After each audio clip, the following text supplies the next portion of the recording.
Hello everybody, what's up? Welcome back to the NW Sportscast. My name is Levi, and today we're talking about the Mariners as they lost 9-2. Yikes. We're going to talk about that game and more right here on the show. Kind of a quick post-game tonight. Drew was at the Rainiers game. I was busy today as well, so I only had the chance to watch some highlights.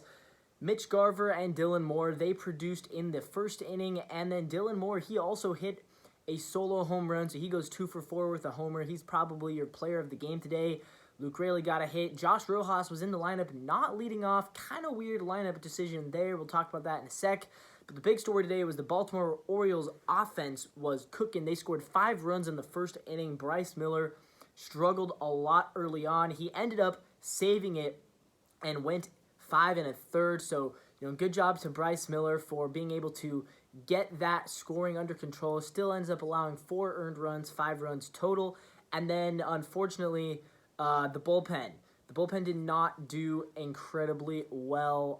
Mr. 1000, Kirby Snead, he allowed 3 runs in the 7th inning, and that is how the score ended up at 9-2. Gunnar Henderson, he hit a home run off of Bryce in the first inning, and he has really been super good this year. Henderson right now is definitely one of those kind of top 5 MVP contenders, and he's kind of right in that same boat as Julio, where it's like pretty soon Gunnar Henderson as well as Julio are going to really truly become superstars. I don't know if I would say he's a superstar yet. It's only year 2, but him and Julio both really good franchise-altering players. So, what did I see in this game that was good? I mean, like I said, Miller being able to give us almost 6 strong despite the horrendous first inning was huge. His ERA didn't completely explode. He's still at 3.08.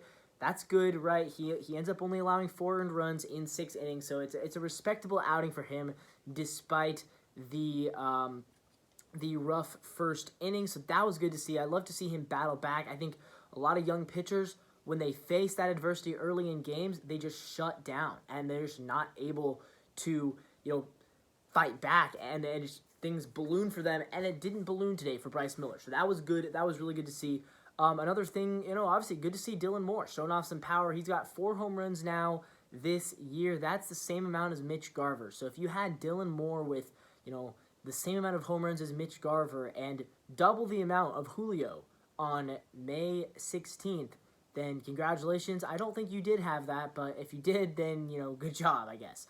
But he's on pace to break his career high. I believe his career high is 12, and right now he is on pace, I think, for 14 or 15 home runs. So that's good stuff out of Dylan Moore. We're still waiting for JP to come back. He got hit in the hand 2 days ago. He got hit in the hand in Tacoma playing for the Rainiers, and he did not fly with the team to Baltimore. Another guy who was out of the lineup tonight was Jorge Polanco. He was, again, out of the lineup dealing with some hamstring tightness, and supposedly, according to the reports from Daniel Kramer, he's not going to be available all series, which makes me wonder, could an IL stint be coming for him? Could that be maybe more helpful to him than just sitting on the bench, right? I mean, if he's just going to sit on the bench, that's not helping anybody. If he's in the IL, give him some time to recover, maybe bring back Sam Haggerty. You could also try calling up Ryan Bliss, or just keeping Leo Rivas on the team once JP returns, although Rivas has not done anything. And I think a lot of people, when Rivas was called up, were like, oh, this could be Caballero. This could be this year's version of Caballero, and it just hasn't been, because we have not been committing any playing time. I mean, Leo Rivas has started 2 games. He's been here for 3 weeks. That's insane. Like, he's just not playing at all, and part of that's because Dylan Moore's been really good lately, and the other part of that is just because clearly we don't trust Leo Rivas. We don't think he's a major leaguer. Then why is he on the team, right? I mean, exactly. He's not doing anything for you. He's not providing defensive value. He's not providing. I mean, he could be providing defensive and base running value, but he's just not. We're not even letting him do that. We're not pinch running him in close games. We're not really doing any of that. So I'm not sure what Leo Rivas is here for, to be honest. Anyways, though, yeah, Polanco out of the lineup, and so Rojas, he was playing second base once again, and he was batting 6th with Demo batting 1st, and I almost think, did Scott Service just make a mistake? Because how did that compute, right? I mean, the past 4 or 5 games when we've been doing this, we've seen Dylan Moore hit 6th and Rojas batting 1st, or we've seen Dylan Moore bat 9th and Rojas batting 1st, and then all of a sudden today he moves Rojas down in the lineup and Demo gets to hit leadoff, even though Rojas is hitting 325 and Demo's hitting 220. It doesn't make any sense, right? And I understand Rojas maybe is cooling off a little bit. He's definitely not as hot as he was 2 weeks ago when he was going 3 for 4 back-to-back games, but Rojas is still probably the best hitter on your team right now, and to have him batting in the 6th hole is just insane to me. I just don't think I really understand doing that, especially when he's proven he can hit leadoff. He has shown you he can hit leadoff. I understand we were facing a lefty tonight in John Means, and I understand that I think this was Rojas' first game playing against a lefty, but that shouldn't mean you hit him 1st against a righty and 6th against a lefty. I don't know. That just... I don't agree with that. I don't think that's a proper way to build a lineup. Your best hitter, your hottest hitter, hit him first. I don't care what hand the guy's throwing with. Rojas has proved that he's good, and he's proved in his career he does not have terrible splits against lefties. Now, he is better against righties, but he has not been significantly worse to warrant moving him down to 6. So that's my one criticism there. With the bullpen, I mean, Kirby Snead... he's not much of a guy. I mean, we don't. I'm not going to talk much about him. He has a 10.2 ERA. He's not going to be with the team for much longer, I don't think. And other than that, yeah, it was a day. It was a day that the Mariners played and the Mariners lost. But ultimately, it's okay. You know, we're going to be fine. The Orioles are a really good team, and we're not expecting to sweep them. Hopefully, we can take either tomorrow or Sunday. I think getting swept would really hurt. But I think if we can just take 1 out of 3 at least, we're going to be in a really good position.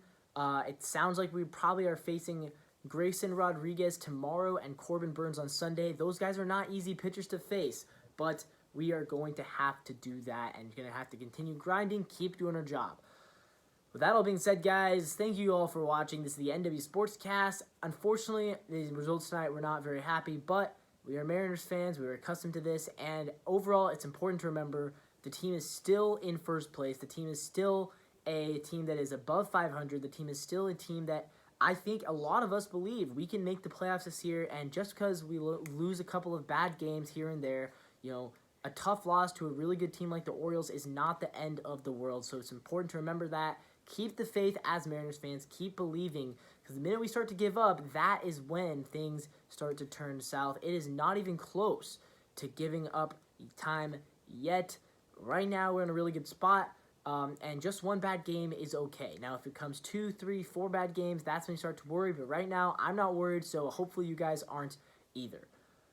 Thank you so much for watching this video. This is the NW Sportscast. If you liked what you see, make sure you subscribe down below. We are trying to continue to build this audience, continue to build a following here, so if you want to catch what we have been posting, hit the subscribe button, hit the bell for notifications. You don't want to miss anything. Follow us on Twitter for updates about the Mariners. We're not one of those accounts that's going to spam you with updates throughout the game. We're just going to give you fun little tidbits as well as occasionally our opinions, Drew and I's opinions on the team. So if you want to see that, follow on Twitter, follow on Instagram. Handle is NWSportscast12. Subscribe to the channel, hit the bell. Thanks for watching, and as always, go Mariners.